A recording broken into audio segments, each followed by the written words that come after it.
El 7 de mayo de 1945, a las 2:41 de la madrugada, en un colegio de la ciudad francesa de Reims, un general alemán firmó la rendición incondicional de sus fuerzas armadas. En ese momento, más de 7 millones de soldados alemanes se enfrentaron a una pregunta aterradora: ¿qué pasará con nosotros ahora?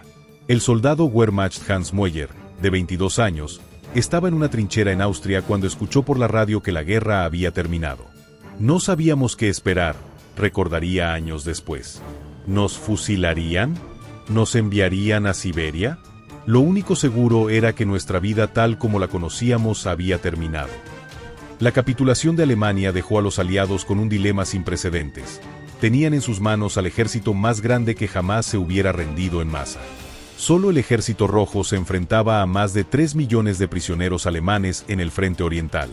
Los estadounidenses y británicos tenían otros 4 millones bajo su custodia.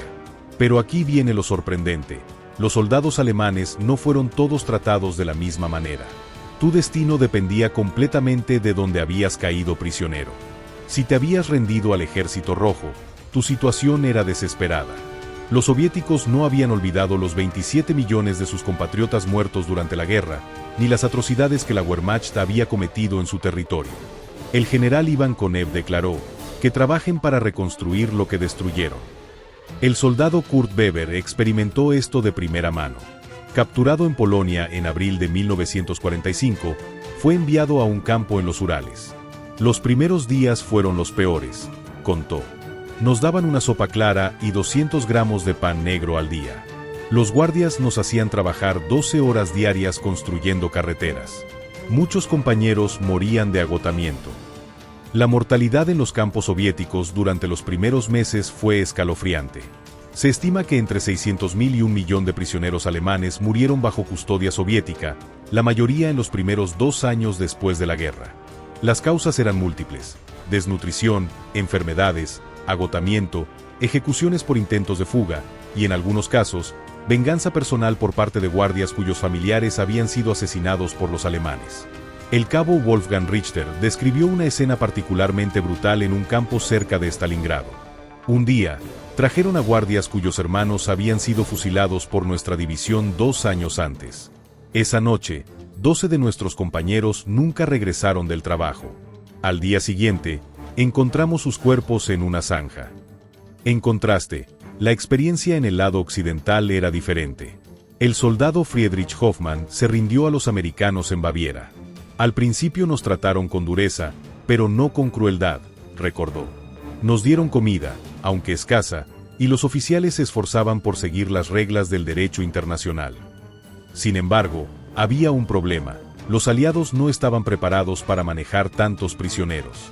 Los campos de detención creados apresuradamente carecían de infraestructura básica.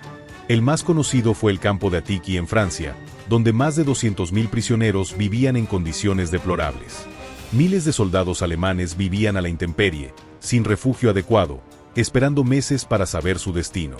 El campo de Bad Nenndorf en la zona británica llegó a albergar 60.000 hombres, diseñado originalmente para 5.000. Los prisioneros construían refugios improvisados con barro y palos, usando mantas o uniformes como techos. El general Dwight Eisenhower enfrentó críticas por las condiciones en estos campos. En una carta a su esposa, escribió: «Temo más por la responsabilidad de cuidar a los prisioneros que por cualquier otra cosa relacionada con la ocupación». Eisenhower implementó la controvertida designación prisioneros de guerra desarmados para evitar las estrictas regulaciones de la Convención de Ginebra sobre raciones y condiciones de vida. Pero la verdadera sorpresa llegó en junio de 1945, cuando los estadounidenses comenzaron a liberar a miles de prisioneros. «No podíamos creerlo», dijo Hoffmann. «Creíamos que pasaríamos años en prisión, y de repente nos estaban devolviendo a casa». La liberación masiva comenzó por razones prácticas. Los estadounidenses simplemente no podían alimentar y alojar a tantos hombres mientras planificaban la ocupación del Japón. Entre mayo y diciembre de 1945, los estadounidenses liberaron a más de 2 millones de prisioneros. Los británicos fueron más cautelosos. Establecieron campos de prisioneros en el norte de Alemania, donde los soldados capturados trabajaban en proyectos de reconstrucción mientras esperaban su liberación. El campo de Münsterlager llegó a albergar 150.000 hombres. Algunos soldados admiraban la organización británica, Otros se quejaban de la frialdad del trato. El sargento Charles Wilson, guardia británico en Münsterlager, escribió a su familia: «Son soldados profesionales, la mayoría solo hicieron su trabajo.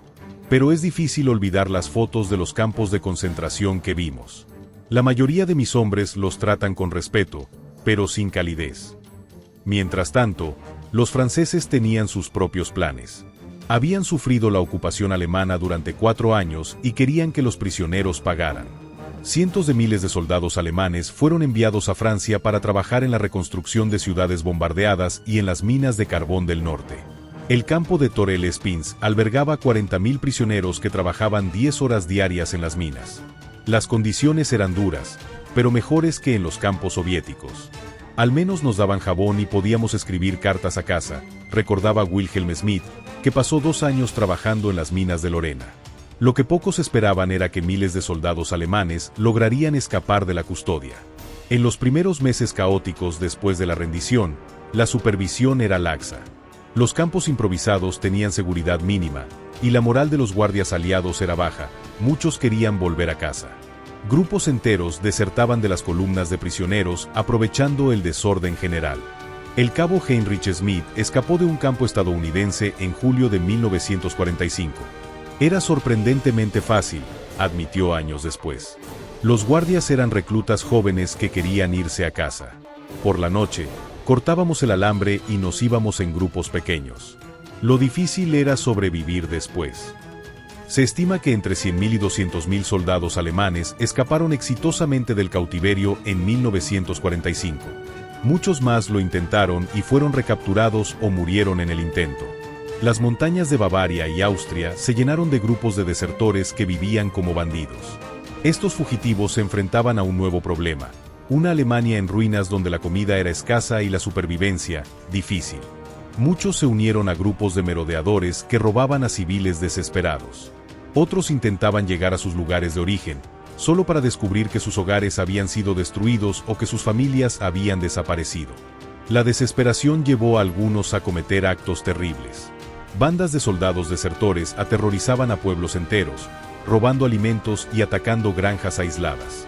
El grupo más conocido fue la banda Wildesi, que operó en el bosque de Bohemia durante meses, robando suministros aliados y atacando convoys civiles.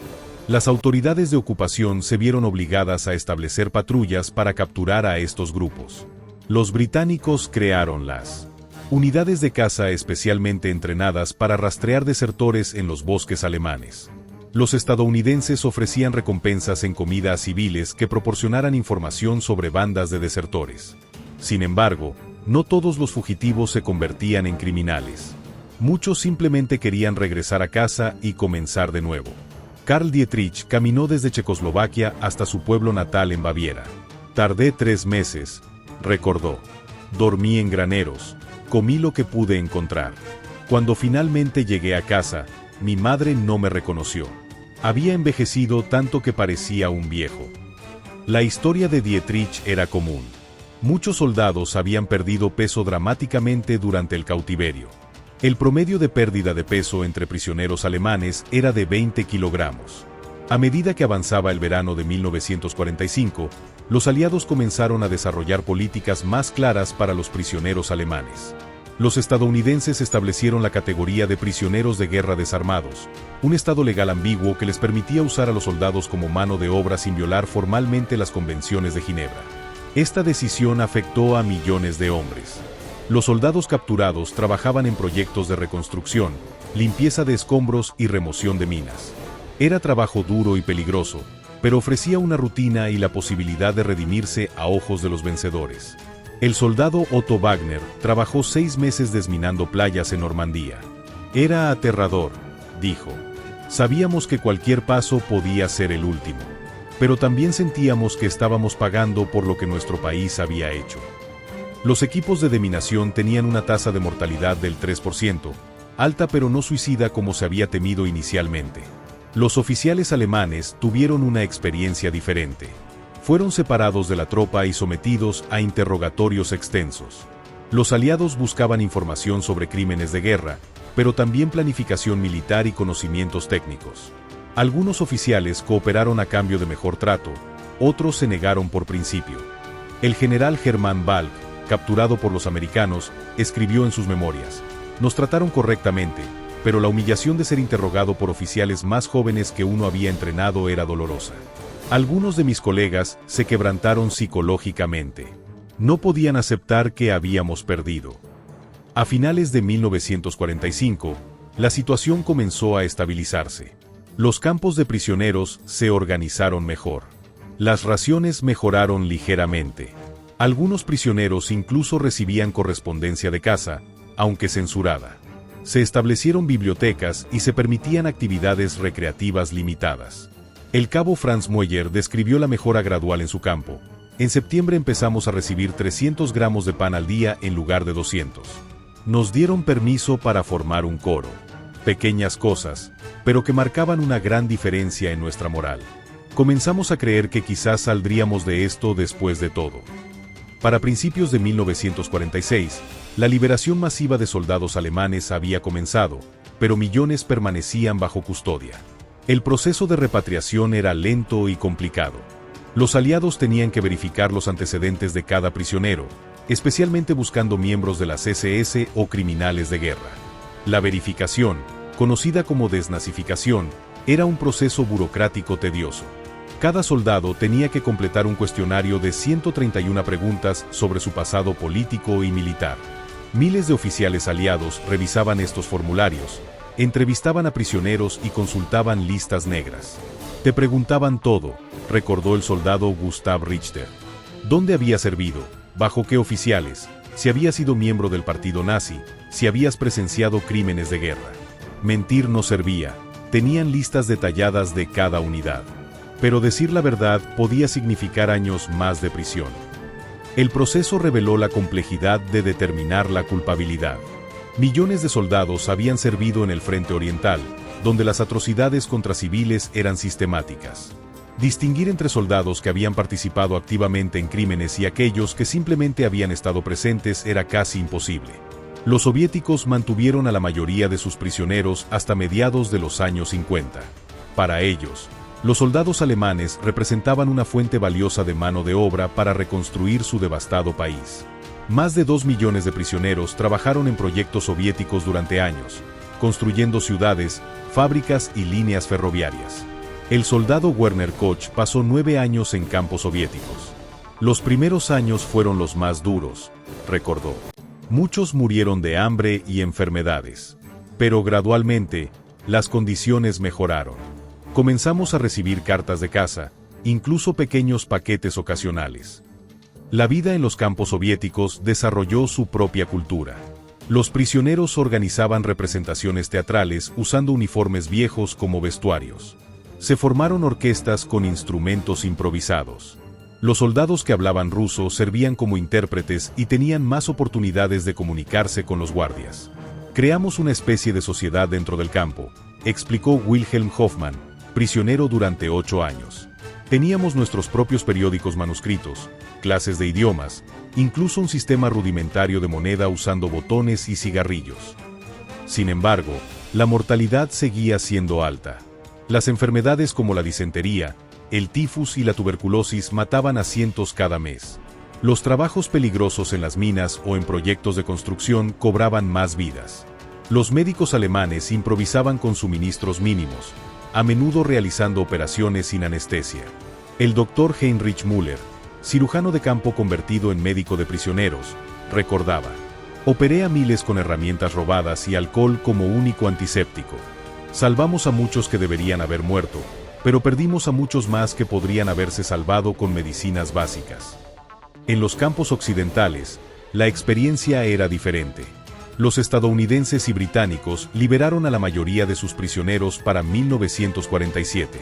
Sin embargo, decenas de miles permanecieron como trabajadores bajo contrato, especialmente aquellos que carecían de hogar al que regresar.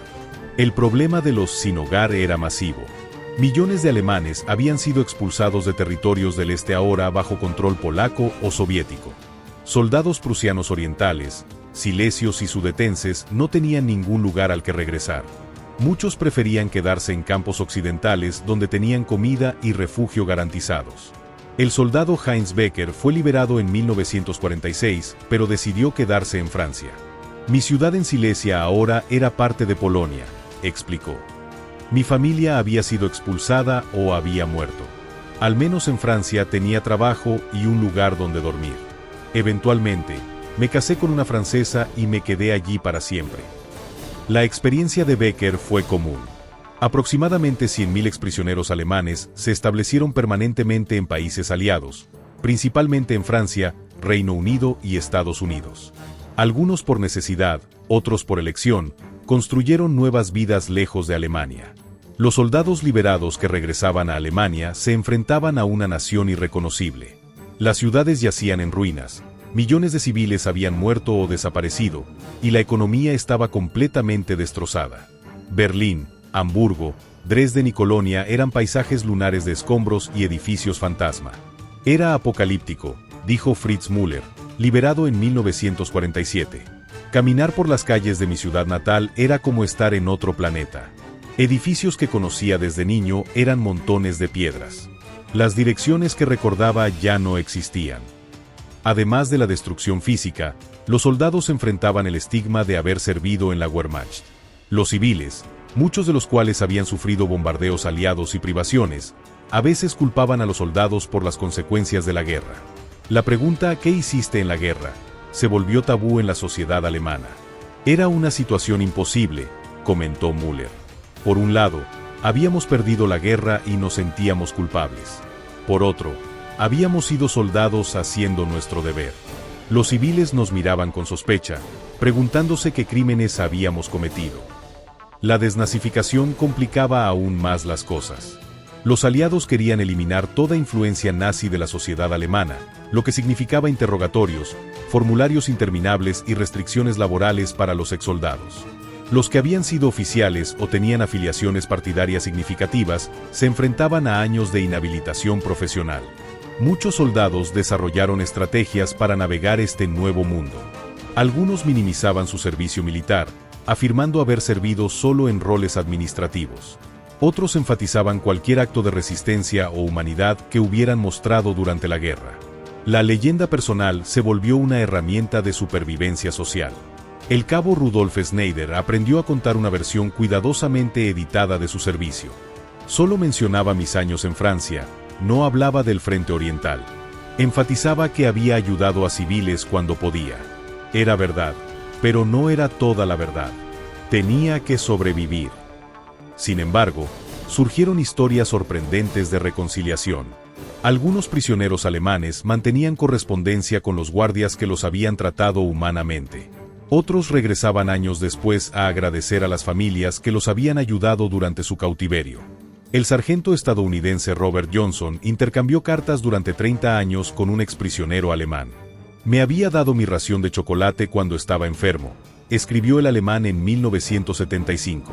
Nunca olvidé ese gesto de humanidad en medio de tanto odio. La economía alemana comenzó a recuperarse lentamente, especialmente después de la reforma monetaria de 1948 en las zonas occidentales. Los exsoldados encontraron oportunidades en la construcción, reconstruyendo las ciudades que habían sido destruidas por los bombardeos aliados. Era irónico, comentó Walter Schaffer, quien pasó 3 años como prisionero. Pasé la guerra construyendo fortificaciones y búnkeres. Después, pasé 10 años derribándolos y construyendo apartamentos sobre ellos. Como si estuviera borrando físicamente mis propias huellas de guerra. Mientras tanto, los prisioneros que permanecían en la Unión Soviética vivían un infierno prolongado. Las condiciones mejoraron gradualmente, especialmente después de la muerte de Stalin en 1953. Se permitió más correspondencia, mejoraron las raciones, y algunos prisioneros calificados recibieron puestos de supervisor en los proyectos de construcción. Sin embargo, el trauma psicológico se acumulaba. Años de separación de familias, malnutrición crónica y trabajo agotador dejaron cicatrices profundas. Muchos desarrollaron enfermedades mentales, alcoholismo o lo que ahora llamaríamos estrés postraumático severo. El psiquiatra Dr. Hans Bauer estudió a supervivientes de campos soviéticos en los años 60. La mayoría desarrolló lo que llamamos síndrome del alambre de púas. Ansiedad severa en espacios abiertos, necesidad compulsiva de acumular comida, pesadillas recurrentes sobre el hambre. Algunos nunca perdieron estos síntomas. La mayoría de los prisioneros alemanes en la Unión Soviética no regresó hasta 1955 a 1956, cuando las relaciones diplomáticas entre Alemania Occidental y la URSS comenzaron a normalizarse. El canciller Konrad Adenauer negoció personalmente la liberación de los últimos 10.000 prisioneros en 1955. El soldado Andreas Weber fue liberado en 1956, 11 años después de su captura. Cuando regresé, mi hijo tenía 15 años. No me recordaba, dijo con lágrimas en los ojos. Mi esposa se había vuelto a casar, pensando que había muerto. Era como despertar en un mundo completamente diferente. La reintegración de estos últimos prisioneros fue particularmente traumática. Habían perdido más de una década de sus vidas. Sus familias habían seguido adelante. La Alemania que conocían había sido reemplazada por dos nuevas naciones, divididas por la Guerra Fría. Muchos se sentían como fantasmas visitando un mundo que ya no reconocían. Sin embargo, la mayoría encontró formas de adaptarse. Los programas gubernamentales proporcionaron apoyo básico, alojamiento temporal, evaluaciones médicas, pequeñas pensiones. Pero el verdadero trabajo de reintegración ocurrió a nivel personal, en silencio, lejos de los titulares. Tuve que aprender a ser civil de nuevo, explicó Werner Koch. Durante 11 años había vivido en comunidad forzada, con disciplina militar, en constante supervivencia. De repente, tenía que tomar mis propias decisiones, interactuar normalmente con la gente, planificar más allá del día siguiente. Fue más difícil que la prisión en algunos aspectos. La verdadera prueba para los exsoldados alemanes llegó en los años 50 y 60, cuando tuvieron que enfrentar las consecuencias morales de la guerra. A medida que salían a la luz los horrores del Holocausto y otros crímenes de guerra, muchos veteranos tuvieron que confrontar preguntas dolorosas sobre su participación. Es la pregunta que todos nos hacíamos, admitió el exsoldado Peter Hoffmann. ¿Qué sabíamos realmente? ¿Podríamos haber hecho algo diferente? No hay respuestas fáciles, y eso es lo más difícil de vivir. Los juicios de Nuremberg y los procesamientos posteriores por crímenes de guerra crearon un ambiente de sospecha y autorreflexión. Miles de soldados fueron interrogados, investigados o testificaron en procesos legales. La sociedad alemana desarrolló lo que los psicólogos llamaron amnesia colectiva, una tendencia a no hablar de la guerra y sus atrocidades. El periodista Gita Serini escribió en 1974, Alemania se convirtió en una nación de silencio. Los padres no hablaban con sus hijos sobre la guerra. Los esposos callaban ante sus esposas. Los veteranos se reunían en grupos de apoyo informal, pero solo hablaban de estrategia militar o camaradería, nunca de lo que realmente habían visto o hecho. Algunos veteranos guardaron silencio durante décadas, incapaces de procesar su experiencia. Otros se sumergieron en el trabajo, construyendo una nueva Alemania mientras intentaban olvidar el pasado. El milagro económico alemán de los años 50 y 60 proporcionó una distracción conveniente de las preguntas morales no resueltas. El exsoldado Wilhelm Meyer se convirtió en un exitoso constructor después de la guerra. Trabajaba 14 horas al día, recordó. Si estaba ocupado, no tenía tiempo para pensar. Construí cientos de apartamentos. Cada edificio era una forma de compensar, aunque sabía que ninguna cantidad de construcción podía reparar lo que se había destruido. Y algunos se abrieron a sus familias, pero solo después de décadas de silencio. El cabo Franz Weber esperó hasta 1990 para contarle a sus nietos sobre su tiempo como prisionero. Quería que conocieran la verdad, dijo. No solo sobre la guerra, sino sobre lo que significa perder años de tu vida en cautiverio. Quería que entendieran que la guerra no termina cuando caen las últimas bombas. La reintegración también reveló divisiones dentro de la sociedad alemana. Los exsoldados que habían servido en el Frente Oriental a menudo tenían experiencias muy diferentes de aquellos que habían luchado en el oeste. Las historias de atrocidades y sufrimiento variaban enormemente según donde habían servido. Los veteranos del Frente Occidental hablaban de una guerra más limpia, con reglas observadas por ambos lados. Los del Frente Oriental conocían una realidad diferente. Una guerra racial donde la brutalidad era sistemática y las reglas internacionales se ignoraban rutinariamente. Esta división creó tensiones incluso entre los veteranos. Nunca hablábamos de lo que había pasado en el este, dijo Klaus Hartmann, quien sirvió en Ucrania. Los otros exsoldados preferían hablar de Normandía o Italia. Era más fácil para todos mantener la ilusión de que habíamos sido soldados honorables en una guerra desafortunada. Sin embargo, lo más sorprendente fue el surgimiento de organizaciones de veteranos que trabajaban por la reconciliación. En los años 70, grupos de exsoldados alemanes comenzaron a reunirse con veteranos de los ejércitos aliados para compartir experiencias y construir puentes. El general retirado Wolfgang Schmidt organizó uno de estos encuentros en 1975. Era surrealista, recordó. Estábamos sentados alrededor de una mesa con hombres que habían tratado de matarnos 30 años antes. Pero también habíamos compartido la experiencia de la guerra, y eso creaba un vínculo extraño. Estos encuentros a menudo resultaban en amistades duraderas. Veteranos alemanes y aliados descubrían que tenían más en común entre sí que con civiles que no habían experimentado la guerra. Compartían pesadillas similares, problemas de adaptación parecidos, y una comprensión mutua del costo psicológico del combate prolongado. El exsoldado estadounidense Richard Johnson describió su primera reunión con veteranos alemanes. Al principio fue incómodo. Estos hombres habían luchado contra mi unidad en las Ardenas. Pero después de unas cervezas, comenzamos a hablar de nuestros problemas comunes, las pesadillas, la dificultad para mantener trabajos civiles, la sensación de que nadie entendía por lo que habíamos pasado. Para los prisioneros que habían pasado años en la Unión Soviética, la adaptación fue especialmente difícil. Habían perdido una década completa en un país que había cambiado dramáticamente. Muchos necesitaron años para ponerse al día con la tecnología, la cultura y las normas sociales. El soldado Gunther Braun regresó de Siberia en 1955 y no podía creer los cambios. Las mujeres trabajaban en fábricas, los jóvenes escuchaban música americana, había televisores en las casas. Era como aterrizar en otro planeta. Su esposa había desarrollado una carrera como profesora, sus hijos hablaban un alemán diferente con nuevas expresiones, y él se sentía como un visitante en su propio hogar. Gradualmente, la sociedad alemana desarrolló formas de honrar a estos hombres sin glorificar la guerra. Monumentos a los caídos incluían inscripciones sobre la paz. Los grupos de veteranos enfocaban sus actividades en la caridad y el servicio comunitario. Se establecieron programas de intercambio para que veteranos visitaran antiguos campos de batalla y participaran en ceremonias de reconciliación. Sin embargo, persisten las cicatrices invisibles. Estudios realizados en los años 90 mostraron que los exprisioneros de guerra tenían tasas más altas de problemas de salud mental y física que la población general. El trauma del cautiverio dejó marcas que duraron toda la vida. La doctora Elizabeth Mueller, especialista en trauma generacional, explica: estos hombres no solo perdieron años de sus vidas, perdieron su juventud, sus familias, su sentido de identidad. Algunos nunca se recuperaron completamente. Desarrollaron lo que ahora llamamos trauma complejo, PTSD combinado con depresión, ansiedad, trastornos del sueño y problemas de confianza social. Los efectos se transmitieron a las generaciones siguientes. Los hijos de exprisioneros mostraban tasas más altas de problemas psicológicos.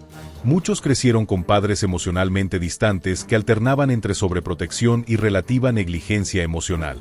Mi padre nunca hablaba de los años en Siberia, contó María Weber, hija de un exprisionero. Pero su presencia estaba en todo.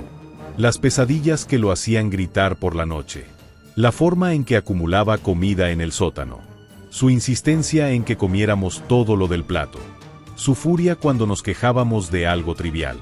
Vivíamos con el fantasma de un campo de prisioneros sin saber realmente qué había pasado allí. Pero también hay historias de resiliencia extraordinaria. Como Hans Keller, que usó sus habilidades de ingeniería aprendidas en un campo de prisioneros para fundar una empresa que empleó a cientos de personas. O Fritz Wagner, que se convirtió en maestro y dedicó su vida a enseñar a los jóvenes sobre los peligros del extremismo. Algunos veteranos encontraron la redención en el trabajo humanitario.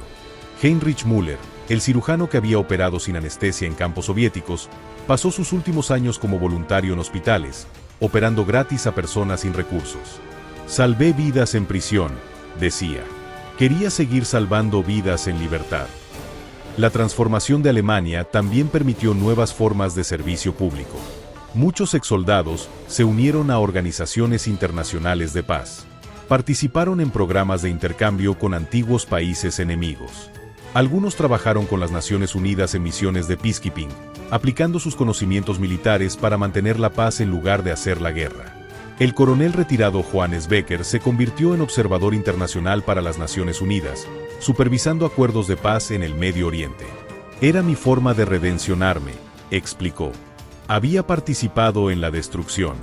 Ahora quería contribuir a la construcción. La generación que había luchado en la guerra lentamente fue reemplazada por nuevas generaciones, pero su impacto en la cultura alemana fue profundo. Los años 80 y 90 trajeron un nuevo interés en entender la experiencia de los veteranos, estimulado por la apertura de archivos y el fin de la Guerra Fría. Los nietos de exsoldados comenzaron a hacer preguntas que sus padres nunca se habían atrevido a formular. Universidades iniciaron proyectos de historia oral, grabando testimonios de veteranos mientras aún estaban vivos. Estos archivos revelan una complejidad que desafía las narrativas simplistas sobre el bien y el mal. La conversación con mi abuelo fue reveladora, compartió Thomas Müller, nieto de un exprisionero. Descubrí que había sido miembro de las SS. Ese conocimiento me destrozó inicialmente, pero también aprendí que había salvado a prisioneros soviéticos compartiendo su comida, arriesgando su vida. La realidad humana era mucho más compleja de lo que imaginaba. A medida que entraba el siglo XXI, quedaban muy pocos veteranos. Los que permanecían eran vistos como los últimos testigos de un mundo desaparecido. Sus experiencias como prisioneros se estaban convirtiendo en historia. Pero sus lecciones permanecen relevantes, sobre el costo humano de la guerra, la importancia del derecho internacional humanitario y la capacidad humana tanto para la crueldad como para la redención. El exsoldado Wilhelm Koch, fallecido en 2010 a los 92 años, dejó un mensaje grabado para las generaciones futuras. Aprendí que en la guerra no hay vencedores, solo sobrevivientes. Y todos pagamos el precio durante décadas después. He visto a hombres convertirse en bestias y a otros mantener su humanidad en las peores circunstancias. Espero que aprendan de nuestros errores. Los programas escolares alemanes ahora incluyen no solo la historia de las atrocidades nazis, sino también las experiencias de los soldados regulares que tuvieron que vivir con las consecuencias de las decisiones de sus líderes. Esta educación busca generar empatía sin justificar la agresión. El historiador Dr. Heinrich Weber, especialista en el periodo de posguerra, observa: lo que aprendimos es que la reconciliación es un proceso que toma generaciones. No se trata solo de perdón, sino de comprensión.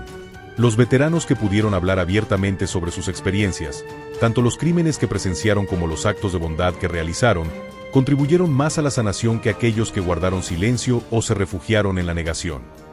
Quizás la lección más importante sea que la paz no es simplemente la ausencia de guerra, sino el largo y difícil proceso de sanar las heridas que el conflicto deja en individuos y sociedades. Los soldados alemanes que regresaron del cautiverio fueron parte de ese proceso, trabajando para construir una nueva Alemania mientras lidiaban con los fantasmas de la antigua. Algunos encontraron la paz en la confesión. En los años 80, varios veteranos participaron en documentales donde describieron abiertamente las atrocidades que habían presenciado o cometido. Estos testimonios fueron controversiales, pero proporcionaron una comprensión más completa de la guerra y sus consecuencias. Otros la encontraron en el perdón mutuo. La Iglesia Evangélica Alemana organizó varios encuentros entre exsoldados alemanes y sobrevivientes de ocupaciones. Estos eventos raramente resultaban en reconciliaciones dramáticas, pero proporcionaban un espacio para que las víctimas expresaran su dolor y los perpetradores reconocieran su culpa. No esperaba perdón, dijo Franz Lehmann, quien participó en uno de estos encuentros. Solo quería que entendieran que no todos los soldados eran monstruos, que muchos de nosotros cargamos con la culpa toda nuestra vida. Escuchar a los sobrevivientes me ayudó a entender el impacto real de nuestras acciones. La historia de los soldados alemanes después de la derrota es fundamentalmente una historia sobre identidad. Hombres que habían definido su propósito a través del servicio militar tuvieron que reinventarse en una sociedad que cuestionaba todo lo que representaba ese servicio. Algunos lograron esta transformación, otros nunca la completaron. El psiquiatra Dr. Karl Brunner, que trató a cientos de veteranos en los años 60, escribió: "Lo que vi fue una generación atrapada entre dos mundos. Ya no eran soldados, pero tampoco podían ser simplemente civiles. Habían visto demasiado, hecho demasiado, perdido demasiado. La mayoría encontró alguna forma de adaptación, pero ninguno volvió a ser la persona que había sido antes de la guerra". Hoy, los últimos veteranos de la Segunda Guerra Mundial han fallecido.